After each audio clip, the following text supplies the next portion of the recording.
PR পদ্ধতিতে নির্বাচন।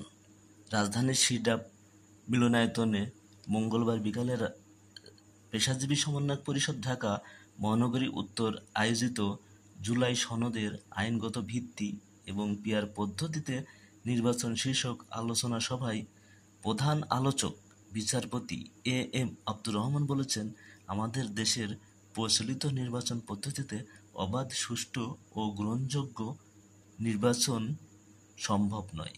তাই আগামীতে সকল নির্বাচনে জনমতের পুরোপুরি প্রতিফলন ঘটাতে পিআর পদ্ধতিতে নির্বাচনের কোনো বিকল্প নাই।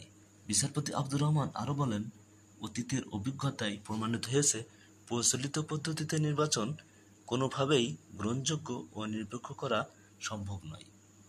এ পদ্ধতিতে জনমতের পুরোপুরি প্রতিফলন ঘটে না, এমনকি এ পদ্ধতিতে নির্বাচন শান্তিপূর্ণ করাও সম্ভব না।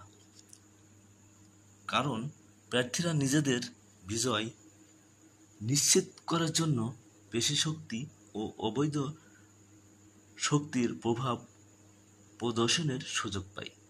নির্বাচনের সময় রাজনৈতিক দলগুলো এবং প্রার্থীরা মনোনয়ন বাণিজ্য মেতে ওঠেন। অল্পের জন্য হেরে গেলে সেসব ভোটের মূল্যায়ন হয় না, ফলে ভোটারদের ভোটের যথাযথ মূল্যায়নের সুযোগ থাকে না। আর আগের পদ্ধতিতে নির্বাচন ক্ষমতাসীনদের স্বৈরাচারী হয়ে ওঠার সুযোগ থাকে। তাই আগামী দিনে দেশে প্রকৃত গণতন্ত্র ও গণতান্ত্রিক মূল্যবোধ প্রতিষ্ঠা করতে হলে পিআর পদ্ধতিতে নির্বাচনের কোনো বিকল্প নেই। তিনি নতুন পদ্ধতিতে নির্বাচন অনুষ্ঠানের জন্য নির্বাচন কমিশন আরপিও সংশোধনের আহ্বান জানান। সভাপতির বক্তব্যে ডক্টর আব্দুর রাজ্জাক বলেন, পিআর পদ্ধতিতে নির্বাচন বিশ্বের বিভিন্ন দেশেই আছে, আর এ পদ্ধতি অধিকতর গ্রহণযোগ্য পদ্ধতি। তাই আগামীতে সকল নির্বাচনে জনমতের প্রতিফলন ঘটাতে পিআর পদ্ধতির নির্বাচন যৌক্তিক ও বৈজ্ঞানিক।